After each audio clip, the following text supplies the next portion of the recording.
can't stop laughing.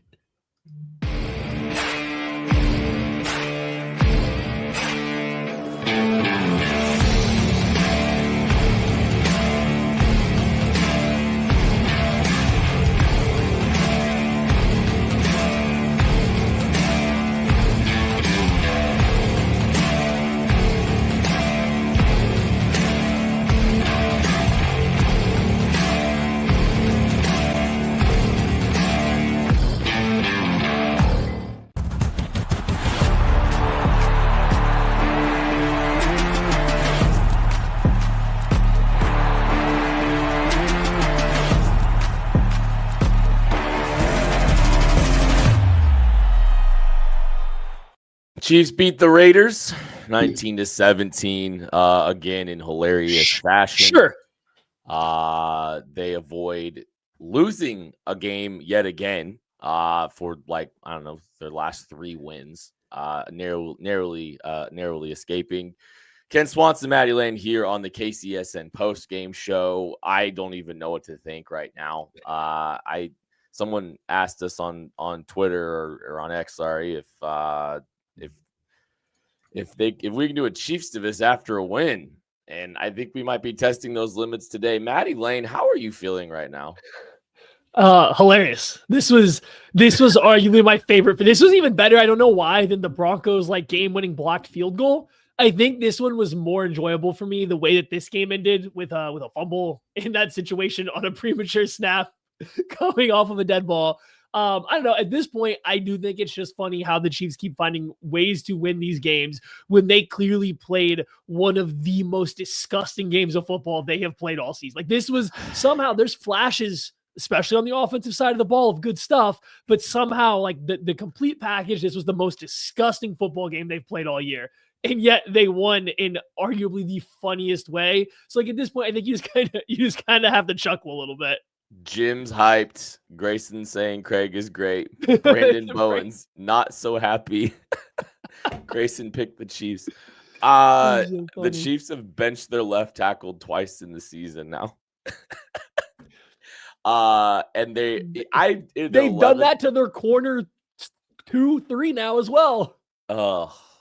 This is so infuriating. The worst game of Andy Reid. Oh no, I want to read this one from Primetime Rambo. He thinks it might be the worst game of Andy Reid's tenure. Play calling and decision making were truly horrific. One, thank you for the super chat. I don't know. It wasn't a great game all around. I will agree with that. It was awful. That wasn't fun to watch. I mean, the Chiefs were up 16-3 and they blew a 2-score lead in a matter of minutes. And then they slogged the rest of the game out. They luck into a win against please understand, a terrible football team.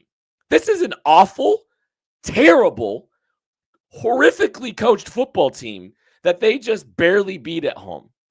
And they had no business being in this game. But yet again, the Kansas City Chiefs continue to play down to the level of their competition. And it is so frustrating. Look, they're 11. The thing that's hilarious is this team is 11-1. You're supposed to feel good at 11-1. They are in the 1 seed. The Buffalo Bills are fuming right now because the Kansas City Chiefs are still up on them for the 1 seed. They're in the catbird seed for it, and they haven't played like the 1 seed for a month, maybe more. I don't know, man. My God. It's not for me. It's funny. It is funny to laugh at this, but it is also just, it's equally infuriating. Going back and forth between all of this. This is a win, and we're supposed to be enjoying this. Kyle Coffey saying Kent sounds like the Chiefs defense. Yes, apologies. I've come down with a little bit of something. I'm not entirely sure what it is. But yeah, this was just an utterly infuriating game. 2 terrible performances here in the last 6 days for the Kansas City Chiefs. Worst 11-1 team of all time, possibly. I love that Kent is taking my role of getting to be the pessimistic. This is a win, but it kind of stinks role. And I don't know what to do now. I'm a man without an island now because I don't feel like I'm allowed to jump in there too. And I don't know. Generally speaking, I felt pretty good last week after the Panthers game because there were flashes to build on offensively. Oh, I will get right to that in 1 second, Joseph. Yeah, we'll get right to that. I thought last week against the Panthers, there was things to like about how the offensive performed. There's things to build on. Coming out of this game, I don't know if there's anything from this game I ever want to see again. Nothing from this game was fun whatsoever. And it kind of goes into Joseph's question here. Is this the worst coach game on all three phases of the Andy Reid era? Boy, it might be kind of high up there. Like, this team is clearly having a left tackle problem, and they choose this week with Isaiah Pacheco back, the healthiest running back room you've had since week 1, and say, nah, we don't need to run. We're just going to try to throw the ball 800 times while Wanya Morris is getting beat like a drum repeatedly. The drum that Mitchell Schwartz hit to start the game took less of a beating than Wanya Morris, and they're still out here trying to throw deep passes every other play. I thought it was genuinely hilarious how this game played out from every level. I gotta do some quick math here. You need me to answer with my also losing voice? Chiefs passed the ball 77% or dropped back 77% of the time. They had pass play calls 77% of the time. They carried the ball 14 times. They dropped back 48 times or passed the ball 48 times in this game. That's not winning football. I don't know why the sudden shift. Excuse you. It was winning football. Thank you very much.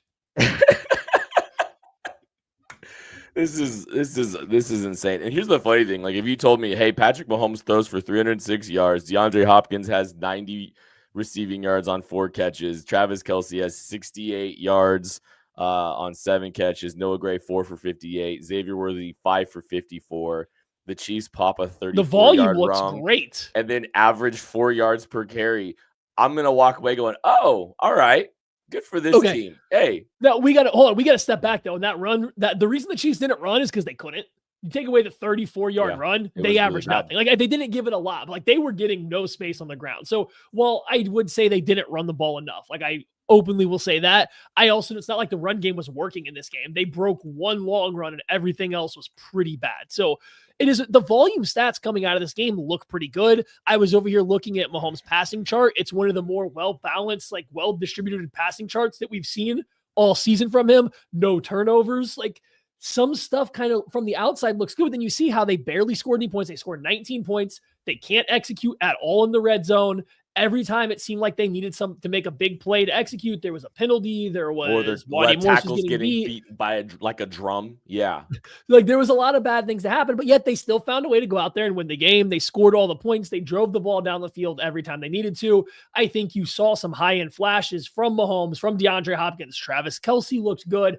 Xavier Worthy continues to be involved and look better and better week after week. So there is still good stuff to see, and it mostly comes on the offensive side of the ball, but there's still good stuff to see from this team right now going forward. And, we'll talk later on today, later next week, whatever it is, about how to fix some of the glaring issues. But I think there's still, if you look hard enough, there is things that you can see that look good. And I think it's kind of crazy that this is probably the best volume stats day they've had all year. Yeah, it is. I think it's up there. It is one of the better volume stats. And I think that's what's so frustrating is there were glimpses and you saw, this team was up 16-3 and you felt good. All right, this team's going to take care of business. They're going to comfortably win this game. They might even cover. And then, they go up 16-3 and then it's a special teams gaffe. It's, offensive ineptitude. They go 2 plays, 26 yards after a 68-yard return by Amir Abdullah to get that score. The Chiefs punt, getting negative yards on the next possession. 2 play, 69-yard drive for the Raiders to go up 17-16 after that.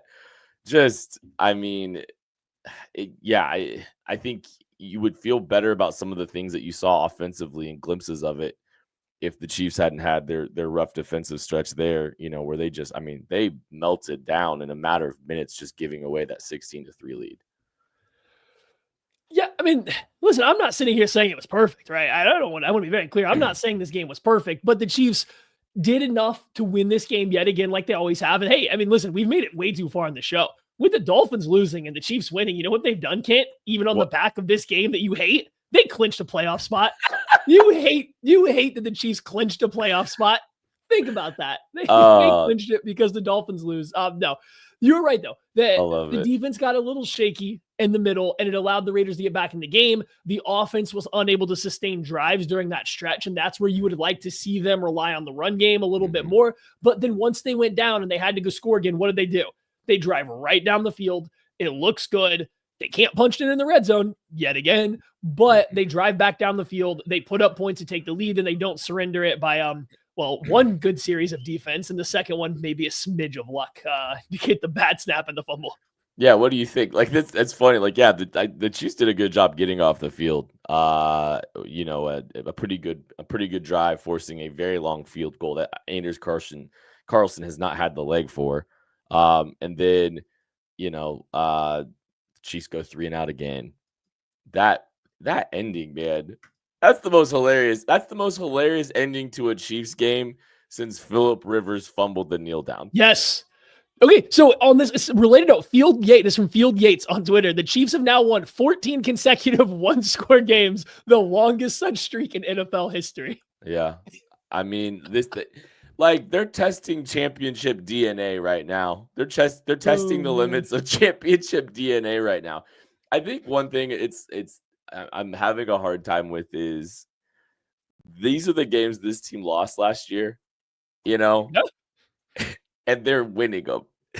And so it's like, I think you felt good about where this team was heading in the direction it was heading early in the season, and the wins were a lot prettier, and you felt like they had figured some of the things out that ailed them last year. But they are back yet again into this midseason slog like they were last year. The difference is they're winning these games. They're taking care of business. They've won 11 games in 12 tries. They've lost one. Their most obvious loss on the schedule was going to be the Bills in Buffalo. They dropped that one, but they haven't dropped anything else. And it's just absolutely ridiculous that we are where we are. Do you know who's been dropping these games?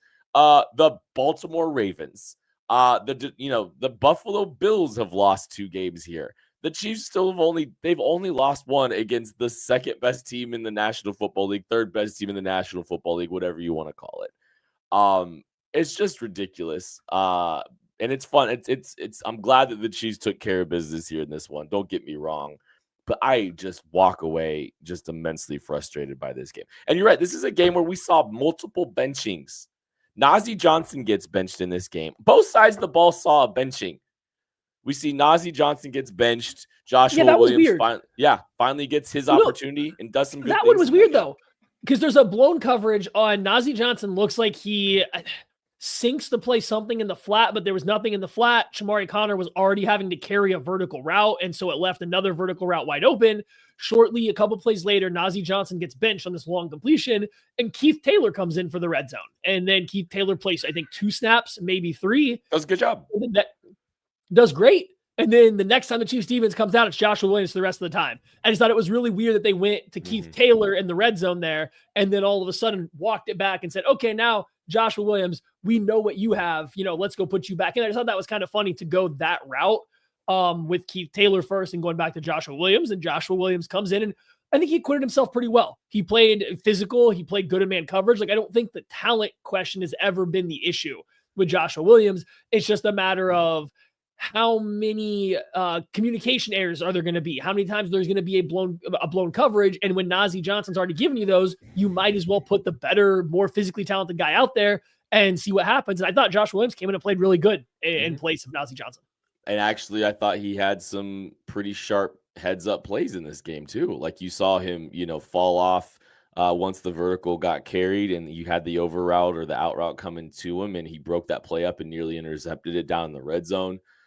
That was a really nice play from him. He did some really good things in this game, and it's just kind of, the whole cornerback story arc is very fascinating to me, just because, we've seen Joshua Williams play so many snaps in this, and the mystery around him not getting to see the field at all until this game. Like, they've tried to give Najee Johnson so many opportunities, and they've had to take a step back with him and try to put him back on the field. But yeah, I thought he did a pretty good job. Outside of those two touchdown possessions, the defense was doing some good things. Chris Jones had a pretty good game here. He was able to, get Aiden O'Connell to the ground. There was some good things happening in this game too, Maddie. Yeah, I thought the Chiefs, and I gotta wait to see the full numbers. It doesn't feel like the Chiefs blitzed near as much. They didn't really feel like they dialed it up until later in the game. Once excuse me, once the Aiden O'Connell had started to find his rhythm, started to find his stride a little bit, then it felt like they dialed in some third and long blitzes and stuff to keep him off his track. But before that, it seemed like they were mostly rushing forward. It wasn't a dominant pass rush versus a mediocre at best offensive line, but they were winning. And some would, Chris Jones was winning pretty quick. I thought Charles Omenihu in his first game back looked pretty spry. Where I think Omenihu is good is he kind of combines the best of all the other worlds. So like George Karlaftis, good effort, counters inside with power really well.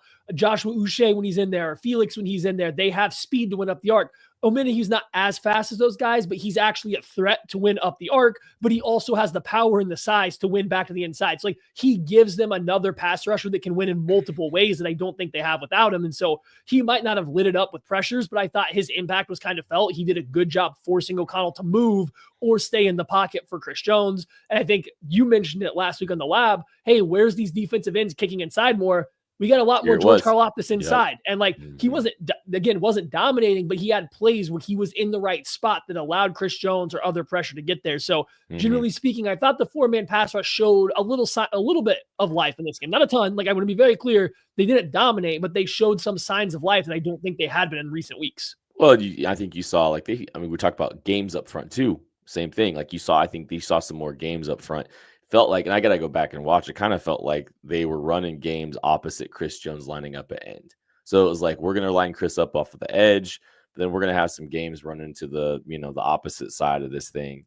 And like, that's just kind of, I don't know. That's kind of what it felt like. But Chris Jones did a great job. He was creeping up on Aiden O'Connell, and with the holidays creeping up faster than your aunt's fruitcake recipe, I've got something way better to share with you. If you want to look sharp for all those festive gatherings and maybe finally win that best groomed at the family dinner award like Matt Hamilton won yet again during Thanksgiving this week, check out the latest masterpiece from Manscaped, the Chairman Pro electrical foil shaver. Trust me, it's like Rudolph for your face, guiding you to a smooth, irritation-free shave.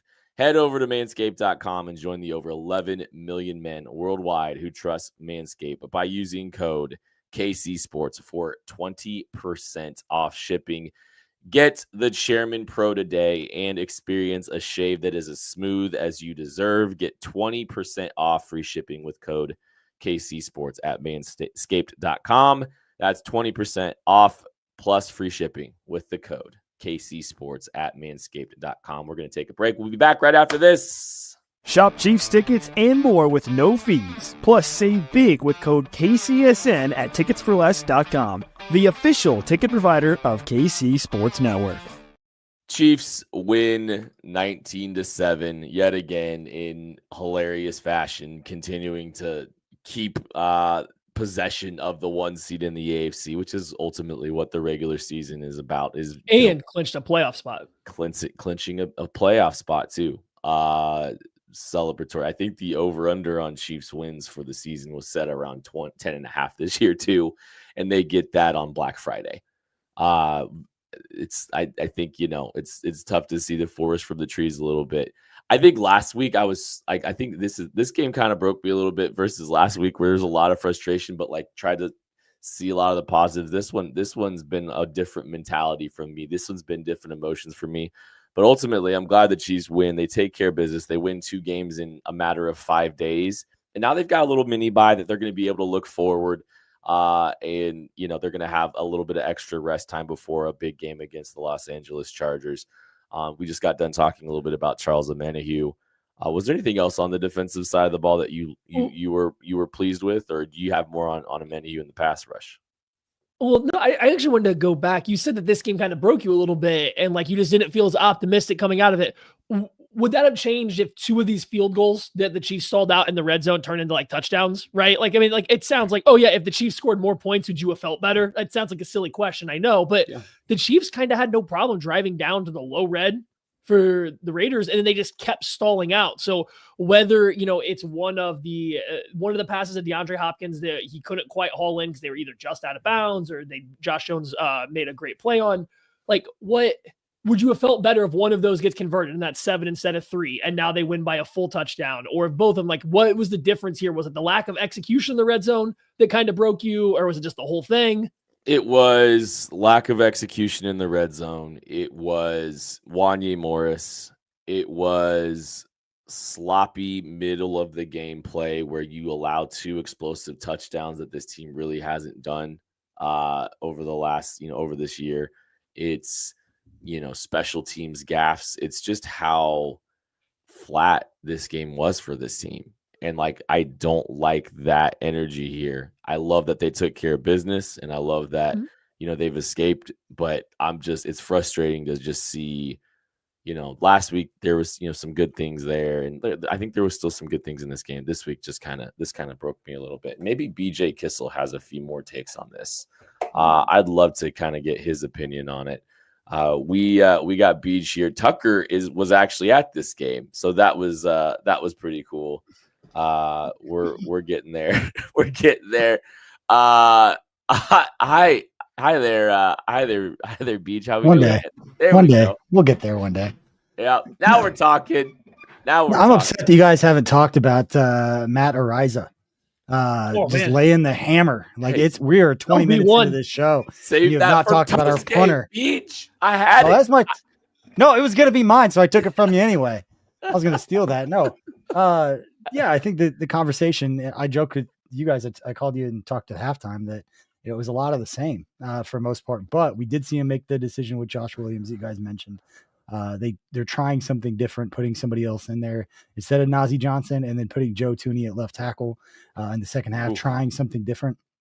Now the conversation becomes, how quick can DJ Humphries get in football shape, and what kind of player is he going to be? And he's got 9 days. Are we going to put too much on him before he ever steps foot on the field for him to be more ready than he probably is because of how poor things have gotten? Yeah, no, I think that's kind of the question now. I mean, it is wild. The Chiefs put in crunch time of this game, they said the tackle that we replaced Kingsley Suamata-Ia with, we're like, nah, we can't do this anymore. And I don't know if some of that was a little bit of Mahomes. Like, you saw Mahomes saying, I think we're gonna get some lip reading, but it sounds like it was the same move. It's the same move every single time. Kayvon Chason had the game of his life doing the exact same thing to Wanye Morris every single play. And they just said, we're not doing this again. We're not letting this happen again. So we're going to go and throw Joe Thuney out there at the left tackle spot. Yeah, they might need DJ Humphries as quick as they possibly can, because next week's a big game for the outlook of this team. Well, and I saw it going around Twitter from Duke Manyweather, and I think Geoff Schwartz had even commented on it too. Wanye Morris is losing in the same way over and over again, where he kind of stops his feet, he shoots his outside hand to the middle of a pass rusher, and they are just going right around him when that happens. That's bad technique in general, but when you're doing it regularly, that becomes really difficult to stop. And now that I think about it and go back, remember last year, Wanye Morris's worst game was against the Raiders and Malcolm Kuntz. So I would assume they have some of the same coaches or assistants, on the staff. I wonder if they've really honed in on that and how to attack it, because now you've gotten 2 different edge players for the Raiders that have really taken advantage of him in the exact same way.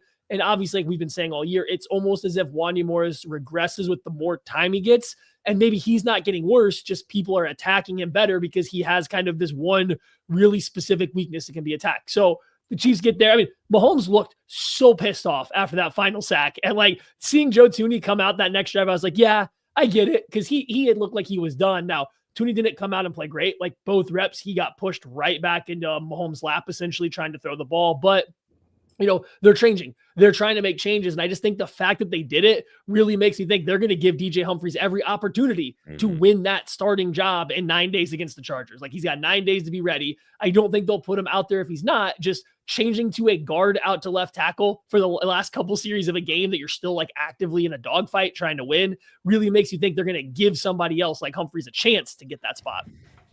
Yeah. I think going into regardless of the way that it looks, we talk about finding ways to win. These are the games that are going to matter because of the schedule that we've talked about. I don't know if you guys talked about it a lot on your show, but what the Buffalo Bills have in front of them the rest of this year, and then what the Chiefs have to deal with, particularly the last 3 games of the season, all being against teams that are in the AFC playoff race, that eking out games like this, if they can still end up with the 1 seed, it's going to be because of wins like this. So that's not nothing to sneak through and get that victory. But curious, guys, I know you touched on Chris Jones a little bit. He was able to get home, ended with the 2 sacks, had a couple of plays where he showed the kind of burst that we're used to seeing from Chris Jones that maybe we hadn't seen, and just kind of finishing off some plays the last couple of weeks. But what did you see in this game from Chris? Kent, we'll start with you. Well, I think part of it is you saw him playing off the edge a lot more in this game. And like that was one of the reasons that he was able to generate some of this pressure and actually come down with the quarterback, because I think both sacks actually came from him off the edge, if I'm remembering correctly. So maybe they felt more comfortable moving him around in this game and lining him up at edge because they had a Menahue back. Maybe it's something that they wanted to show in the second game against the Raiders, because this is the second time. This is the first, I think, repeat that the Chiefs have had against a divisional opponent. So maybe you're holding a little bit back for game one, have some more stuff to give these guys to give them a look at. But I think that was really what it was, is, he was able to avoid some double teams because he was playing off the edge, and he won quick, and he was affecting the quarterback there. So I think that was a big factor in what Chris Jones was doing in this game. Yeah, I think it was nice to see Chris Jones kind of show, not that he hadn't been good these past few weeks, but the impact wasn't the same. Pressures that don't result in a sack or forcing a throwaway or something like that don't mean as much as a nice looking rep that equals just a pressure on a completed pass. So it's just finishing some of these plays. And I think the whole point that we've been talking about a little bit is getting the complementary pieces of whether it's moving Jones around and having somebody else to rush on the interior that holds a quarterback in place, having Charles Omenihu out there who is helping a lot, I think, in the way that he can rush high or low from the opposite DN spot when Chris Jones goes out wide. I think these things all matter. It was really nice to see all that. And it was allowing Chris Jones to tee off a little bit more than he had been in the weeks past. And that, I will say, on the flip side, the Raiders' run game looked like it had a pulse, and it hasn't done that all year. And a lot of it was coming. There was a couple end arounds and stuff, but a lot of it was coming right up the middle. And that's not just one player, but it kind of felt like the Chiefs' defensive line, for them getting better as pass rushers when they're rushing for, it seemed like there was a little bit of a step back in their ability to hold the line of scrimmage, hold at the point of attack versus the run game. So that's just something to monitor if it was a change in mindset or the Raiders just had a really good plan on how to attack them. Yeah, overall, the Raiders finished averaging 6.9 yards per play compared to the Chiefs at 4.9. The difference really being the Raiders going 3 of 12 on third down, whereas the Chiefs went 7 of 16, looking at some of those key stats. And then obviously the turnover for the Raiders, and the Chiefs going, Matty, you mentioned earlier in the show, 1 of 5 inside the red zone. It's been an issue for them, whether it's penalties, negative plays, whatever it is, playing behind the sticks. They seem to be having trouble getting inside the red zone. One injury update from Mr. Jordan Foote on Andy Reid. Two things. One on Andy Reid benching of Wanya Morris for Joe Thuney. Said, I thought it was the right thing to do at the time just to solidify things. Pat took a few hits there, and we were struggling at times. About as negative as Andy Reid's going to get in a post-game presser about anything. But more importantly, Coach Reid, per Jordan Foote, said that Chiefs coach Andy Reid said Nick Bolton was the only player to get hurt on Friday, and he came back into the game and finished. So good news on the injury front for Kansas City. So now we talk about the win. It was ugly. There's a lot of things to clean up. Most importantly, no injuries, nothing that seems, based on what was reported after the game, that it's going to linger beyond this game. Yeah, I mean, yeah, and you saw that there's an injury scare for Pat too, getting the hand stepped on, and there's some concerns there that kind of, that you were kind of worried about a little bit there. But yeah, hey, I think the thing is like when we talked about this stretch, I think we said something to the effect of like, I don't care how these games look, just get them taken care of, and they did take care of these. They won these games. It was not fun to watch. Neither of these games was particularly fun to watch, but they did wind up winning these football games, and now they have settled into the most crucial stretch. And maybe it was playing. That's not the first Friday game that they've ever played, but there's not been very many Friday football games in the National Football League. Playing a Friday football game the day after Thanksgiving, get to be home for Thanksgiving, all that kind of stuff. Still getting out of these with 2 wins is hilarious and great. They've won. They've beat the Broncos, Panthers, and Raiders by a combined 7 points this month. I think that's so funny to me. It's so funny to me. And there's that. So they have a negative point differential, but have gone 3-1 in the month. Yes, I believe that is correct. Checks out. I mean, that so checks out. That tracks. Oh my gosh. Yeah. And actually, know what? Sorry. I think the Buccaneers was the Buccaneers game Oh, did that in sneak in? November. Yeah. The Buccaneers game was actually in November too. Okay. Bummer. Well, it's still just another 7. It's still close. Still tight. But yeah. They had a plus. They went 4-1 with a plus 4-point differential. Checks out every game by 1 point. On point differentials, Sheil Kapadia on Twitter also said since 2000, there have been 23 teams with 11 plus wins through the first 13 weeks. None have had a worse point differential than the Chiefs, and it's not close. The Chiefs are plus 54 despite having 11 wins, 34 points less than anybody else. It's so many close games. And I mean, that's how they play. That's how they're going to win. I have my doubts it's sustainable when you go up against a bunch of good teams, as we kind of saw versus the Bills. One team out executes you for that game and it becomes a problem. We'll, cross that bridge when we get there. But I do think the Chiefs realize that. I think something I have seen the past 2 weeks, the offense has taken more risks, and they've done a good job of not having turnovers with it. Like they've done a good job, being riskier or being more aggressive without making bad decisions over and over like they did to start the year. So it feels like the team knows the offense is going to have to shoulder a little bit more of the winning this year. And so that is good to see. And once again, I think the offense showed some signs. You saw the Mahomes and DeAndre Hopkins connection. While not perfect, it's still there. Like it's still working. Same thing with Mahomes to Kelsey. There was some miscommunications, but that's a flag that you can pull whenever you need to be like, hey, Kelsey, go get open. We don't need any yak from you because we know you can't do it, but you can go get open and catch this ball. Worthy keeps getting better. So it is nice to see the offense being more aggressive and understanding that they are going to have to he's consistent though. I guess just throw the ball to him. He's catching it.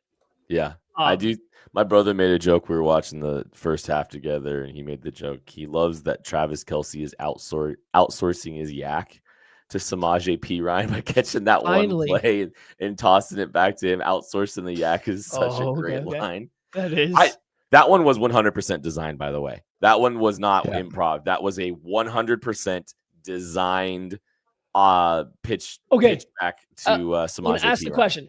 Is it designed as in Andy Reid said, hey, we're running this play to do this? Or is it designed as in here's the play, Travis says to Perine in the huddle, we're doing the play? No, what level of design is it? Andy designed it, and the reason they had verticals, verticals running up. They had Kelsey and Samaje Perine exiting, basically symmetrically and with great timing. He caught an open little hitch route short of the sticks, and they had nobody out there on the flat, and it was perfectly executed. I'm of the belief that a lot of them are called specifically and designed that way. I'm of that belief because you're not going to all of a sudden start throwing like one of these in once a month and then not be designed. Like Travis Kelce didn't all of a sudden this year, all of a sudden get the freedom to do this that he hasn't had before. So I think they said, oh, this might work. Let's actually call some of these plays. That's my theory on it. It's like, I'm fine with it being designed.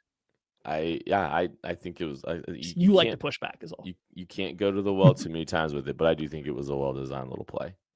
So good job by Andy Reid dialing it up and calling the pitch play. What else, guys? And before we get final thoughts on this games and do our toast game, I do want to talk about the Soul of KC, the holiday raffle and toy drive that we're in the middle of right now. I've been running and selling these raffle tickets for the last week and a half. It is the biggest program that we do throughout the year, benefiting Operation Breakthrough's Christmas store and all the phenomenal things that they're doing in the Kansas City community. But right now we are selling raffle tickets for, you get one ticket for $20, you get 5 tickets for $50, or you get 15 tickets for $100. It is a tax-free donation. We can get you all of the paperwork. We are a 501c3, but all of the money that's raised, we use on a giant shopping trip, and we go to Dick's Sporting Goods, and we're able to fill up the Operation Breakthrough truck with all the money that's raised. You can win anything from a Patrick Mahomes signed mini helmet to a Chris Jones signed jersey to 2 tickets plus parking plus a VIP tailgating experience to the game against the Houston Texans on the 21st. You can buy these raffle tickets through noon Central Time on Monday, December 9th. So we still have a little bit of time. Last year, we raised just over $20,000 for this program. We are trying to beat that this year, and we are a little bit behind right now. So we're trying to catch back up to make sure we can help Operation Breakthrough the way that we have over the past 3 years, raising more than $50,000.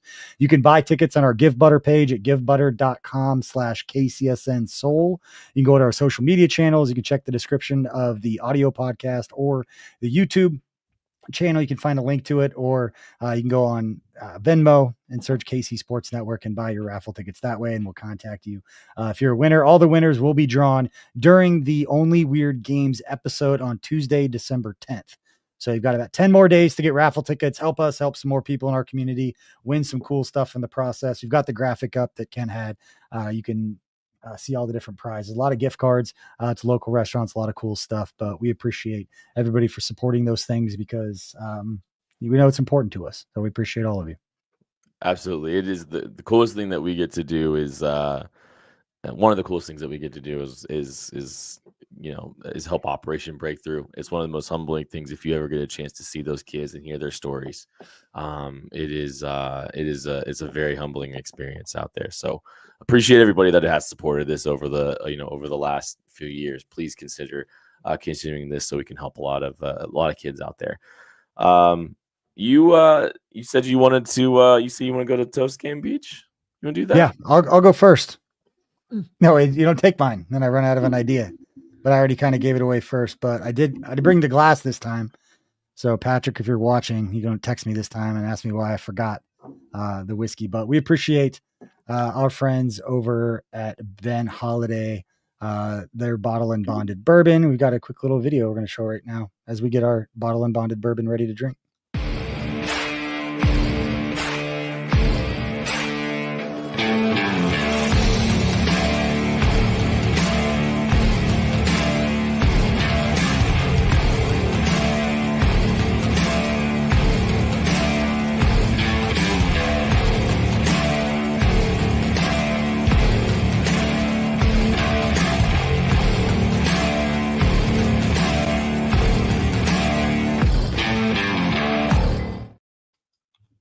We appreciate our friends over at Holiday Distillery and their Ben Holiday bottle and bonded bourbon. And guys, for my toast game tonight, I am raising my glass to punter Matt Ariza. There's not a lot of things that we're going to remember from this game besides how it ended.